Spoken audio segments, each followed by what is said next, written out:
O Fernando, na saúde mental, é uma pessoa muito comprometida com o processo de reforma psiquiátrica e com a luta antimanicomial, uma pessoa que fez terapia ocupacional e se apaixonou tanto pela terapia ocupacional como pela saúde mental. Desde então, dos anos 80, desde esse momento de estudante, se envolveu com saúde mental.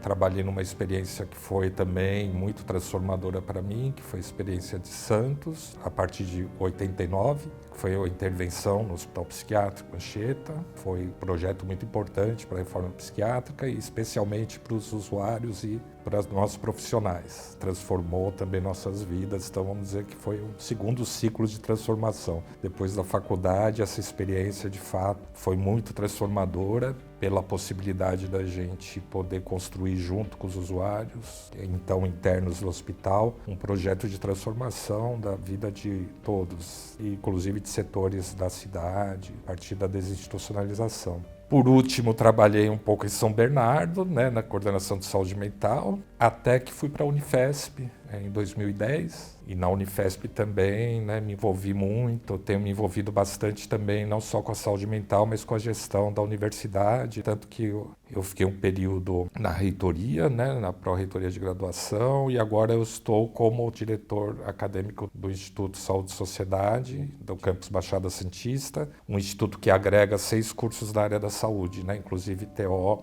do qual eu sou professor também do curso.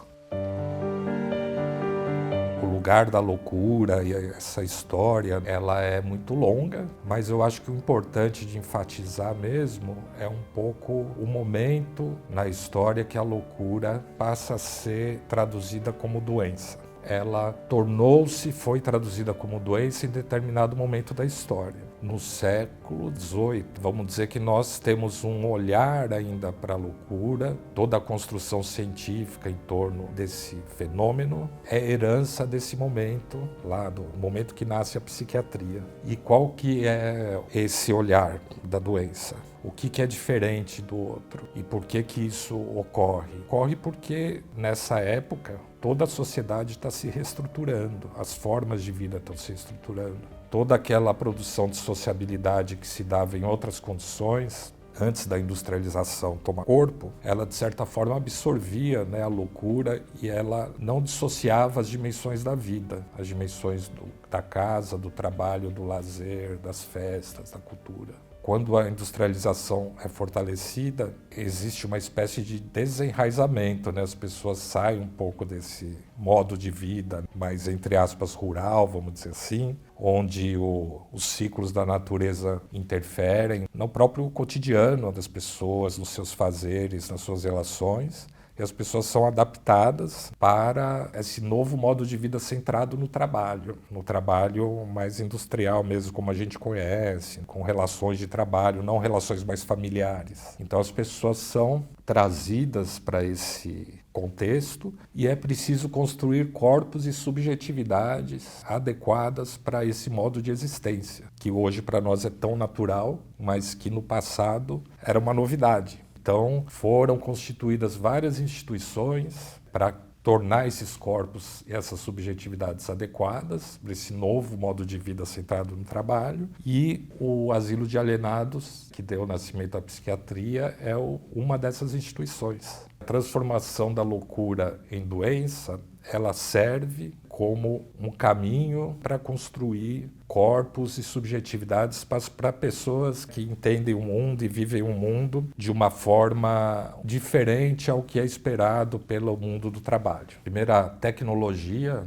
da psiquiatria nessa época de nascimento é o que foi chamado de tratamento moral, que na verdade era uma ideia de que é possível a partir da disciplina produzir corpos e subjetividades, uma vigilância muito próxima, uma moldagem, tentativa de moldagem das pessoas, porque antes da inauguração e da implantação do Asilo de Alienados, todas as pessoas que desviavam eram colocadas e submetidas a uma institucionalização comum numa mesma instituição. Pessoas que roubavam, as pessoas que praticavam prostituição, as pessoas que eram deserdadas. e todo tipo de desvio, vamos dizer assim, né, do que era considerado moralmente adequado, e os loucos também. Agora, todas as demais pessoas na época da industrialização foram sendo, né, incorporadas ao processo produtivo. No caso, os loucos, os gestores, os experts na época, né, tinham mais dificuldade de moldar o corpo e a subjetividade da pessoa considerada louca.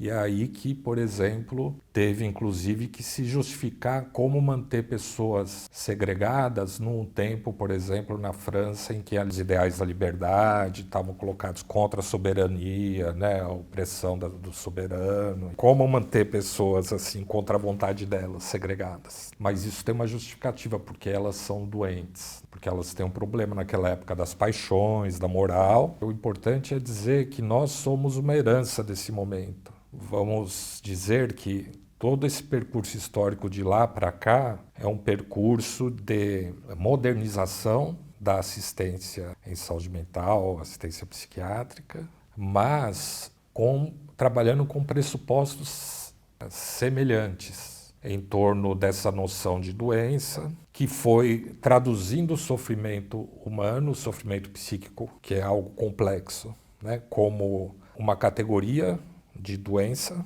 uma categoria nosográfica que a gente chama, e então assim, simplificando toda essa complexidade que é o sofrimento psíquico em síndromes ou hoje até atualmente em descrições de comportamentos patológicos. E isso simplificando essa experiência complexa do sofrimento e produzindo um conjunto de valores a ela associados, que é a periculosidade da pessoa louca, quer dizer, a pessoa louca é perigosa, a pessoa louca é incapaz, a pessoa louca também é incompreensível. Essas características, vamos dizer assim, que persistem historicamente em torno da figura da loucura, ela tem a ver tanto com a produção científica mesmo, como a produção cultural, porque essas produções elas não são dissociadas. Valores culturais e a ciência se interpenetram o tempo todo, e uma alimenta a outra.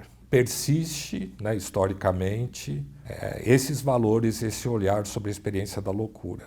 E esse olhar é o que justifica a segregação, a exclusão, e, de fato, a não possibilidade das pessoas poderem ter uma vida comunitária, poder exercer as trocas sociais, poderem encontrar outras formas de lidar com o seu sofrimento, que é o que a reforma psiquiátrica, a luta antimanicomial vai propor mais para frente, no caso do Brasil, né, a partir dos anos 70, mas de fato ganha força nos anos 80.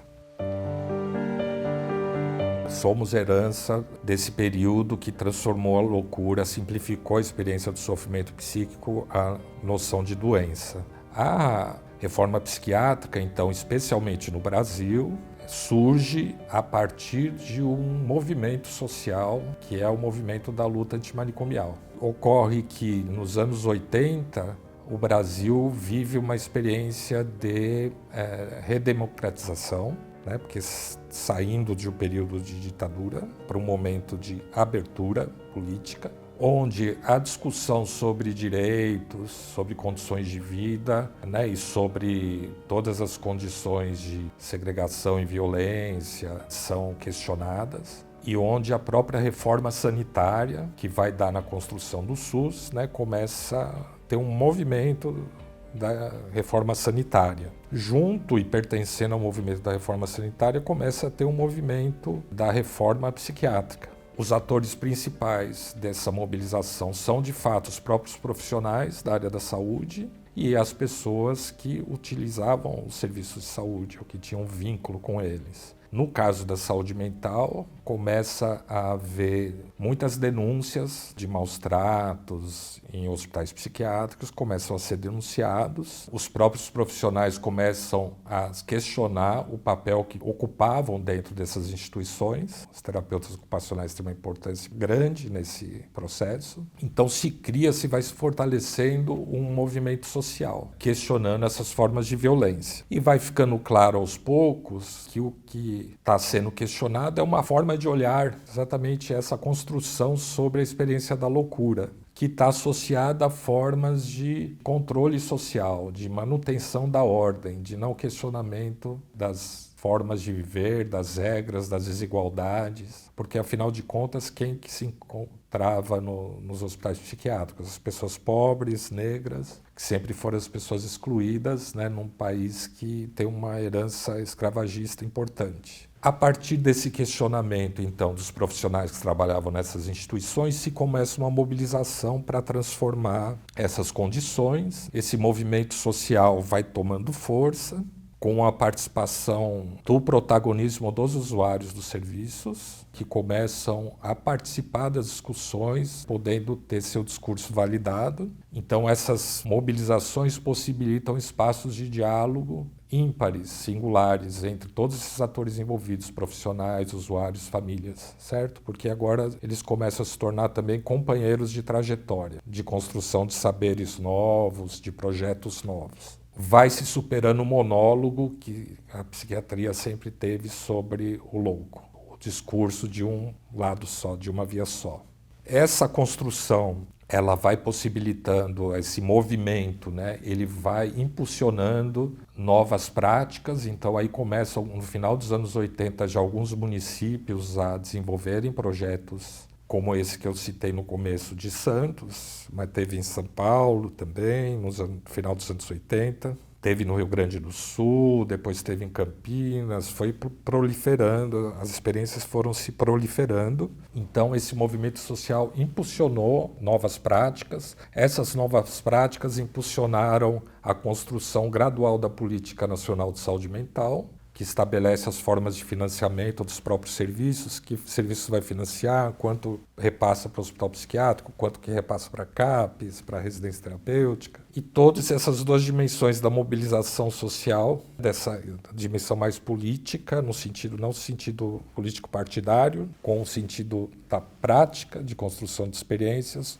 foi impulsionando a criação de leis, então interferindo nessa dimensão mais jurídico-legal de leis que foram legitimando, formalizando, né, a necessidade de garantir direitos, né, às pessoas com sofrimento psíquico, garantir a necessidade de reversão daquele modelo centrado no hospital psiquiátrico. Tem um momento importante que é a Lei 10.216. Com a aprovação da Lei da Reforma Psiquiátrica, garante aí direitos de cidadania para as pessoas com sofrimento psíquico, né, e propõe a reversão do modelo assistencial em 2001. Mas essa lei, para a gente até demonstrar como essas dimensões estão entrelaçadas, ela começa a ser discutida em 1989, quando as primeiras práticas nos municípios estavam sendo impulsionadas pelo movimento social da luta antimanicomial. Então ele demorou aí 12 anos para ser aprovada. A luta antimanicomial começa, na verdade, aí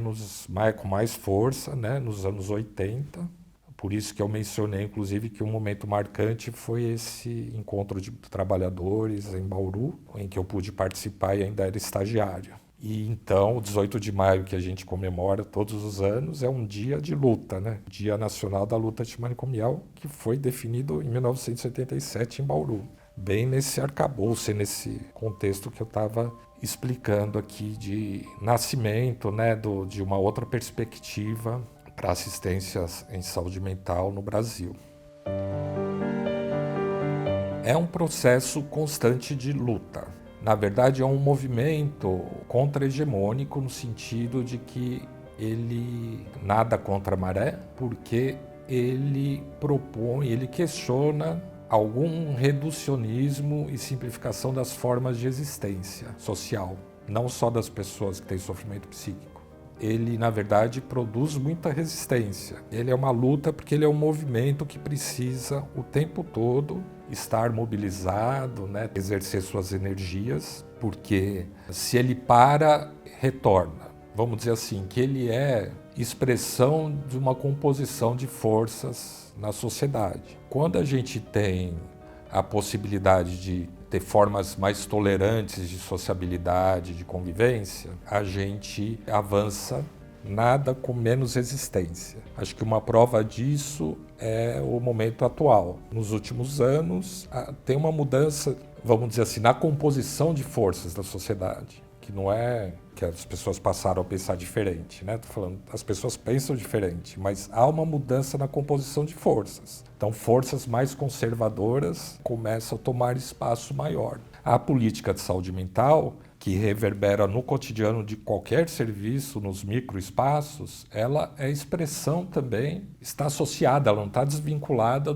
da composição de forças da sociedade. Então não é à toa que nos últimos anos, né, com o aumento do conservadorismo, o que é conservadorismo? É que as coisas não mudem. E o processo de reforma psiquiátrica é uma mutação constante, no sentido de questionar a partir do lugar que a loucura ocupa, da violência com que ela é tratada, questionar as relações sociais como um todo, as formas de existência. Começa a se ter, nos últimos anos, um conservadorismo e uma intolerância maior. Então isso tem reflexos na própria política de saúde mental. Não é à toa que nos últimos anos vem se pregando, em nível institucional, de governo, o que se chama de nova política de saúde mental. E a nova política de saúde mental vamos dizer que fortalecer um pouco essa perspectiva de trabalho sobre a doença, sobre os sintomas, onde a perspectiva de trabalho territorial ou de aproximação com o contexto concreto da vida das pessoas vai sendo desvalorizada, que aquilo que a reforma psiquiátrica vinha lutando e superando, né, começa essa visão sobre o próprio sofrimento transformado em doença, começa a se fortalecer. Então, para isso é necessário aumentar os espaços de reclusão, então por isso que os hospitais psiquiátricos passam a ter um novo lugar, tanto no financiamento público, né, aumenta-se o financiamento público, por isso que são propostos novos serviços como ambulatórios, mas ambulatórios que não são territoriais, que trabalham com uma perspectiva de trabalhar longe da realidade de vida das pessoas, trabalhar na perspectiva da doença e que, de fato, como não podem acompanhar o processo de vida das pessoas nos territórios, acabam sempre não transformando essa situação, que produz o próprio sofrimento, e acabam fortalecendo o encaminhamento para o hospital psiquiátrico. E o que também caracteriza essa nova política de saúde mental? A não participação de todo esse movimento, de toda essa discussão que os próprios usuários construíram em torno do que precisam no seu processo de cuidado. É dessa forma que eu digo, isso é expressão, esse movimento, então, de crítica, inclusive aos próprios serviços territoriais como aos CAPs. Se você ler os documentos últimos, tem um documento de dezembro de 2021 da Coordenação Nacional de Saúde Mental, né? Você percebe que tem uma crítica aos próprios funcionamento, né, eficiência dos CAPs, e propõe, então, esse conjunto aí de outros serviços e outras respostas. Isso indica que a gente continua e sempre continuará num processo de luta. É uma construção que está para muito além da situação das pessoas com sofrimento psíquico, porque ele diz respeito à nossa forma de existência em sociedade. A gestão não diretamente pública dos serviços de saúde mental, ela faz com que se entre no contexto, no âmbito do cotidiano da prestação de serviços, uma série de lógicas e de necessidades diferentes, porque, de fato, instituições privadas elas têm um outro olhar, uma outra perspectiva, e trabalham, inclusive, com uma lógica muito de negócios, da produção de custos. O custo-benefício para uma instituição privada, né, do meu ponto de vista, é muito diferente do custo-benefício de uma lógica pública. Porque a lógica pública vai entender que a sua atribuição é poder produzir saúde mental para o máximo possível de pessoas, incluindo aquelas que têm uma condição de fragilidade maior. Porque, assim, a fragilidade maior é algo produzido também, não é algo que está só dentro do sujeito. Essa é a lógica pública. Ampliar acesso, acompanhar a realidade de vida das pessoas, construir redes de sociabilidade solidárias, servir ao público, servir ao conjunto dos cidadãos, tentar contribuir para que a vida seja melhor para todo mundo. A lógica privada trabalha com outros elementos. Mesmo que o Estado diga para ela, olha, você tem que cuidar, eu te pago isso, e tem metas para isso, certo? Mas isso é uma dimensão da coisa.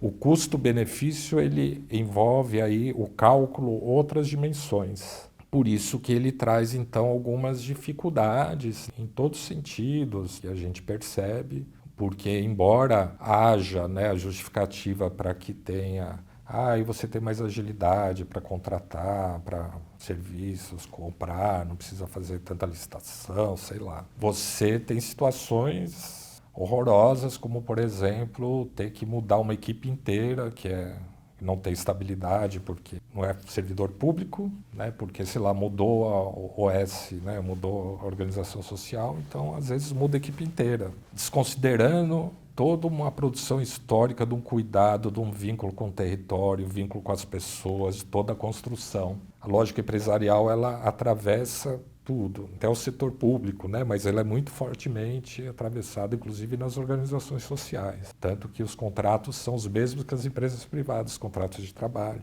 Essas dimensões do modelo empresarial, ele de fato atende a um outro conjunto de necessidades, do meu ponto de vista, tão longe de atender ao público, que é esse o papel do Estado, na verdade, né? Eu acredito que a lógica manicomial, se a gente olhar de um jeito amplo, ela pode estar presente em todos os âmbitos sociais. Então ela pode estar presente na escola, ela pode estar presente na praça, ela pode estar presente dentro da família, nas casas, pode estar presente nos locais de trabalho, podem estar presentes nos serviços de saúde mental. Porque, retomando aquilo da história de como a loucura vem sendo considerada, quando a gente não transforma a forma de lidar, de entender esse processo do sofrimento psíquico, né, a gente está reproduzindo uma lógica manicomial. E eu vou tentar explicar um pouquinho o que está por trás desse entendimento, dessa lógica manicomial. Primeiro, a gente foi se entendendo, se criando a ideia de que o sofrimento é algo que representa uma doença e que está dentro dos sujeitos. Mas, se a gente for pensar, e isso a gente vai aprendendo, por exemplo, quando você pode participar de processos de desinstitucionalização, você vai entendendo que o sofrimento psíquico, enquanto condição humana, ele é algo que não está só dentro dos sujeitos. Ele é uma relação também. Ele é algo que está, talvez, mais entre os sujeitos do que dentro dos sujeitos. Porque a nossa subjetividade, a nossa condição de sujeito, ela é totalmente interligada com o que está fora de nós, com as pessoas, com a natureza. A gente não existe enquanto sujeito singular sem o que está fora de nós. Nesse sentido, a gente pode dizer que a gente é tanto o que está dentro de nós como o que está fora de nós. A gente não existe sem o que está fora de nós. A coisa mais básica que é o alimento, por exemplo. E a cultura, e a linguagem, e o meio ambiente. Então, os sujeitos não são uma essência pura, isolada. Os sujeitos são uma relação também, né? Eles são produtos de relações. Assim como os sujeitos são produtos de relações, o sofrimento também é produto de relações. Então, o sofrimento, ele está mais entre as pessoas do que dentro delas. Vamos dizer que o sofrimento ele é produzido também por cenas onde existem vários atores. É necessário que a gente transforme as cenas para que a gente transforme o sofrimento. Essa percepção, que eu acho que é fundamental, que a luta antimanicomial vai produzindo, quando consegue se abrir para se relacionar de outro jeito com as pessoas que têm o sofrimento, ele é que vai possibilitando que a gente não tenha uma lógica manicomial. Porque quando você entende o cotidiano da pessoa, quando você acessa os fazeres do cotidiano das pessoas, você vai entendendo um pouco essa cena que produz o sofrimento e do qual nós fazemos parte também como profissionais. A lógica manicomial, ela desconsidera tudo isso, desconsidera a história, desconsidera que todos nós estamos envolvidos naquilo que é o sofrimento, naquilo que é capacidade e incapacidade.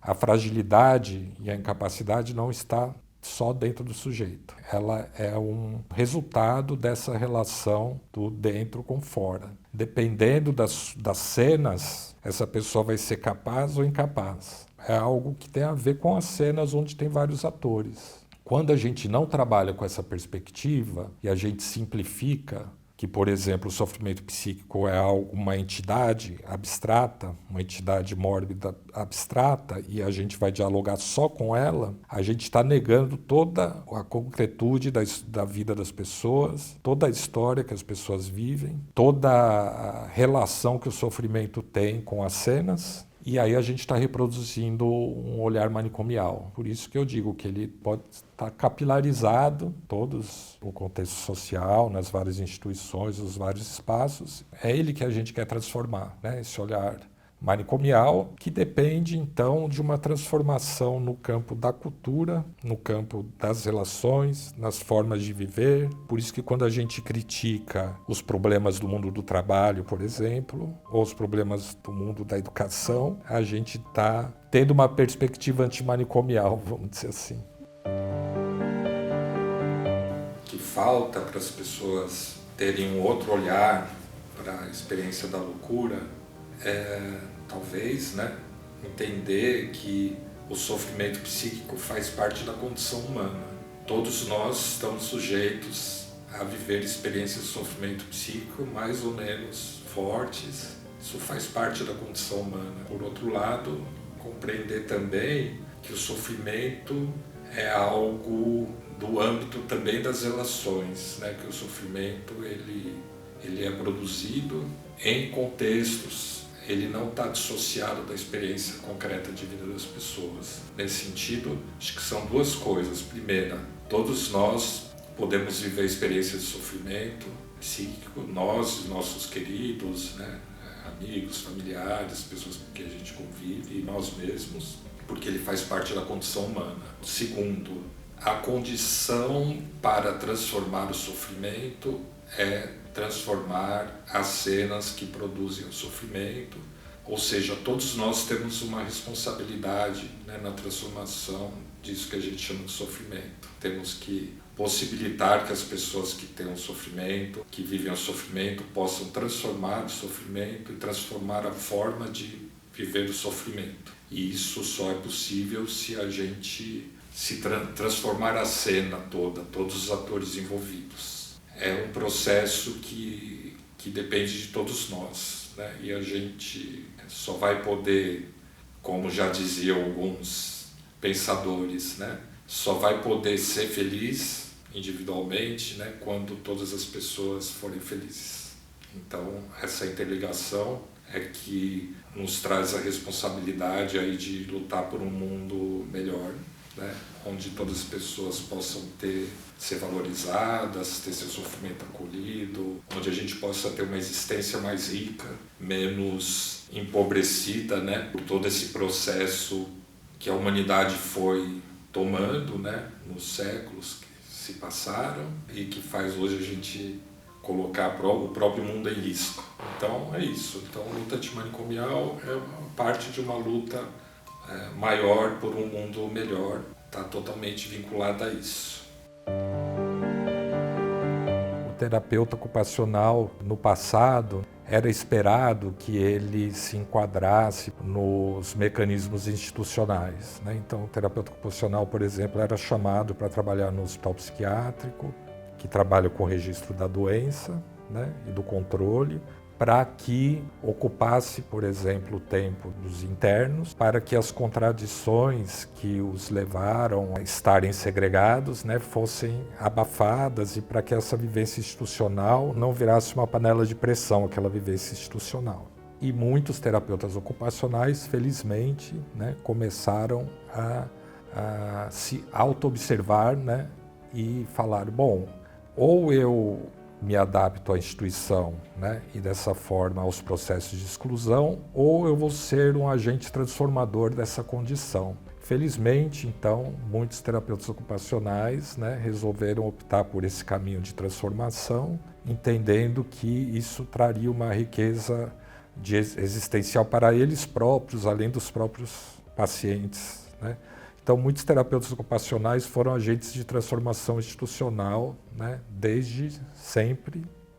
Então, eles ocuparam e ocupam um lugar fundamental na reforma psiquiátrica e na luta antimanicomial. Muitos processos de transformação de hospitais psiquiátricos nos primórdios da reforma psiquiátrica tiveram participação intensa de terapeutas ocupacionais. E essas marcas permanecem e continuam, né, até hoje, porque essa produção de vida, né, que é um tema que a gente também vai discutir, né, ela faz parte, vamos dizer assim, um pouco da essência da terapia ocupacional, né, no sentido de que a vida é um movimento de transformação e o que a gente busca sempre é apoiar as pessoas que a gente ajuda a cuidar, né, no sentido de que elas possam se autotransformar. Né? Então, como você cria condições de apoio para que as pessoas possam enriquecer sua existência, criando formas próprias de estar no mundo,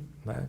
Eu acho que essa é um pouco, vamos dizer assim, a missão, né, da TO, e por isso que ela trabalha tão próximo do cotidiano e dos fazeres das pessoas, né? Então, a terapia ocupacional ocupou e ocupa hoje um lugar central também, do meu ponto de vista, né? Nos processos de transformação da saúde mental no país. Continuam contribuindo muito, né? É só a gente ver, inclusive, como eles estão presentes nos serviços, todos os serviços, né? Possivelmente, entre os 2.800 a 3.000 CAPs que existem no país, certamente os terapeutas ocupacionais estão lá, né? Entre outros lugares também. A TO acho que traz uma singularidade para esse processo, porque entra numa dimensão que é a dimensão da existência real, concreta das pessoas, né? E por isso que ela contribui de forma singular para a reforma psiquiátrica. É possível o próprio surgimento da profissão, historicamente, né, ele vem num contexto maior, né, que era esse de mais disciplinar, né, de produzir determinados corpos e subjetividades. Essas heranças, elas são heranças de paradigma, do campo de como as pessoas olham e enxergam o mundo. Então, poder pode, depende das filiações das pessoas, das formas de ver os fenômenos, de entender. Mas é verdade que, inclusive, as escolas de terapia ocupacional já vêm trabalhando numa perspectiva crítica há um bom tempo. Eu entendo que os TOs têm a possibilidade, né, de participar de um processo de formação que dá condições para que eles possam ter um olhar crítico, né, e transformador. Isso tem a ver com um paradigma hegemônico, reducionista, que atravessa a sociedade e todas as profissões. A terapia ocupacional, né, faz parte do mundo, então ela não pode estar fora dessa influência. Mas eu entendo que os processos de construção coletiva que ocorrem nos serviços, do qual a TO participa, eles sejam potentes, constroem essa possibilidade de um olhar, né, sobre a própria prática. É possível reproduzir uma prática manicomial? É, porque isso depende de interferências múltiplas, de contextos e tal. Mas eu sou muito otimista que a gente tem um movimento de construção, né, de uma prática transformadora na TO, né, não só na TO, mas na TO também. A gente tem que também aprender a olhar isso, sabe? E valorizar essas transformações que ocorrem, né? Porque uma coisa é a gente desejar, né? Assim, olha, a gente quer que o mundo se transforme por completo. E a outra coisa é a gente poder perceber no aqui e agora as pequenas transformações singulares e potentes que ocorrem em todos os lugares e poder valorizar isso e falar, puxa, que bom que a gente está construindo isso, né? Que a gente está produzindo uma prática de terapia ocupacional rica, né? Potente e olhando também os problemas. Então eu sou bastante otimista, sim, é possível reproduzir, mas eu sou otimista. A vida é um movimento de constante transformação do corpo, da subjetividade, dos valores, dos conhecimentos. A vida ela pode ser unívoca, né, que só tem uma via E ela pode ser algo quente, ela pode ser uma coisa múltipla. Porque a vida, ela é uma relação também. Ela, na verdade, ela só existe porque ela está numa vida coletiva. O que está dentro, o que está fora de nós, né, está em constante troca, em diálogo, e é por isso que a vida individual se mantém, e se alimenta e se desenvolve. A gente entende que a vida é esse processo de constante transformação. E ela pode ser mais rica ou mais empobrecida. Isso vai depender de como se dão as cenas que produzem a vida. Cabe a gente poder, né, ver como encontrar formas de apoiar o percurso das pessoas que a gente cuida, no sentido de que elas possam se autoconstruir e tenham uma base, uma sustentação nas cenas, transformando as cenas para que elas possam ser sujeitos e construírem a própria vida. Existe uma ideia de intensidade de vida. A vida pode ser mais intensa ou menos intensa. Uma pessoa que é considerada doente pode ter mais intensidade de vida do que uma pessoa que não é considerada doente. Cabe a nós, e no caso aos terapeutas ocupacionais, poderem enriquecer as cenas que produzem a vida, que produzem os sujeitos, para que a intensidade de vida, né, se sobreponha à pobreza e ao arrefecimento dessa pulsação, dessa energia que é a vida. A terapia ocupacional, a partir do acesso e da imersão no cotidiano das pessoas, nos fazeres, né, ela tem condição de, junto com as pessoas que ela se propõe a cuidar, né, construir caminhos que possam enriquecer essas cenas e multiplicar a vida, para que a vida dos nossos usuários seja cada vez mais intensa. Então a gente, de fato, não está focado na doença ou na incapacidade, né, mas está focado na produção de vida. Junto com esse novo olhar, né, sobre a experiência do sofrimento, eu entendo que tem um elemento fundamental para a construção de uma prática emancipatória, que é o sujeito, ele tem que ser o principal protagonista do seu próprio processo de cuidado. Os processos de cuidado, do meu ponto de vista, eles têm que partir desse diálogo, e todo o percurso a ser viabilizado, ele parte então desse encontro. Esse encontro, que é o encontro dos terapeutas com os usuários dos serviços, exige que os terapeutas, que eles se dispam um pouco de todas as suas ferramentas para que eles possam produzir um encontro genuíno e que possam, aí a partir desse encontro genuíno, utilizar as ferramentas. As ferramentas são importantíssimas, mas elas não podem dominar o próprio terapeuta. O terapeuta que tem que dominar as ferramentas. As ferramentas são construções também, né? De conhecimento, construções mentais, técnicas. Como se a gente colocasse num cabide as nossas ferramentas e a gente fosse usando conforme a necessidade. É necessário que a gente esteja aberto para esse encontro genuíno com os usuários que a gente atende, para que a gente possa aprender com eles os caminhos e outros repertórios e outras ferramentas, para que a gente possa acessar de fato quais são as reais necessidades e para que a gente, então, a partir disso, construa um caminho junto. E aí sim, utilizando as nossas ferramentas e abrindo a possibilidade da própria pessoa usar suas ferramentas e nos ensinar também. A prática emancipatória, ela remete a uma ideia também de projeto. Existe a dimensão do projeto, que é um planejamento, né? A gente fala, vamos projetar uma casa.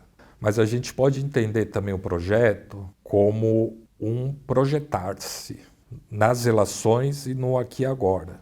Esse projetar-se, ele é fundamental para as transformações. E é isso que eu acho que cabe a gente fazer, né? O que é o projeto? É a possibilidade das pessoas se projetarem, jogar-se no mundo, na experiência do mundo.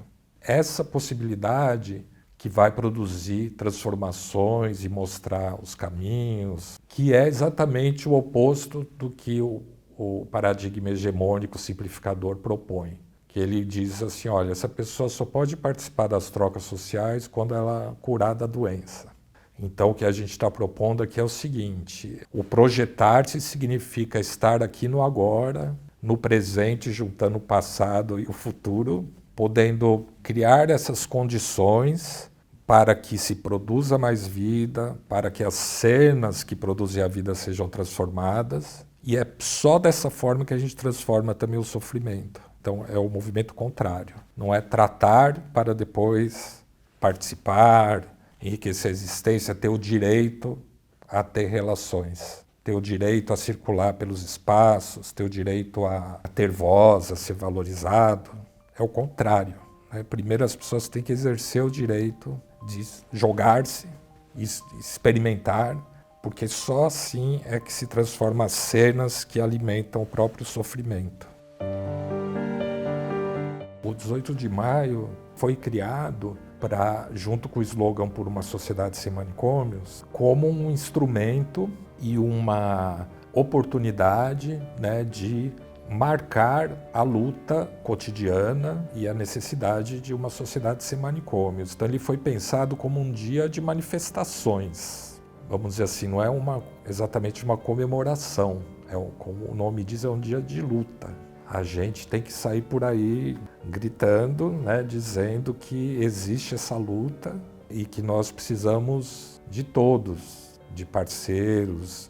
Nós necessitamos, para mudar a saúde mental, que a sociedade se envolva, né, porque isso tem tudo a ver com ela e que ela possa participar desse movimento, porque esse movimento ele é um movimento que pode enriquecer a existência de todas as pessoas. Não estou falando com onipotência, dizendo que é o movimento antimanicomial que vai mudar o mundo, mas junto com os outros movimentos ele pode sim mudar o mundo. Ele se junta com outros movimentos emancipatórios que questionam a violência, sobretudo, violência que é a expressão dos caminhos que a sociedade tomou na sua construção e que hoje colocam a própria humanidade em risco. Precisamos enriquecer a existência de todos, ninguém será feliz sem que os demais sejam. Essa eu acho que é a mensagem do movimento da luta antimanicomial e o 18 de maio vem para lembrar isso. Abram a sensibilidade, porque é muito importante para as pessoas que vocês vão ajudar a cuidar, participar do cuidado, e muito importante para vocês poderem ter uma abertura para as coisas que acontecem no mundo e especialmente para o discurso daquelas pessoas que vocês vão cuidar. Essa sensibilidade, a abertura para o encontro, ele não é uma coisa menor. Normalmente as pessoas são muito pouco preparadas para isso. Elas aprendem muitas técnicas, mas elas exercitam pouco o estofo, né? A criação de um estofo para sustentar encontros. Percebam que vocês têm um papel fundamental na transformação não só da saúde mental, mas do mundo mesmo, da sociedade. Entendam que assim, a gente necessita continuar a luta sempre, e essa luta é a mesma luta que transforma o mundo e que nos transforma, então que vale a pena, né, participar dessa luta. Então valorizem-se enquanto terapeutas ocupacionais, estejamos todos juntos, né, nessa construção, porque ela depende de todos nós. Vão com muita energia e muita vontade, intensidade de vida, né, poder produzir vida, né, junto com as pessoas que vocês cuidam e contribuir assim para que a gente tenha um mundo melhor, mais rico, mais intenso.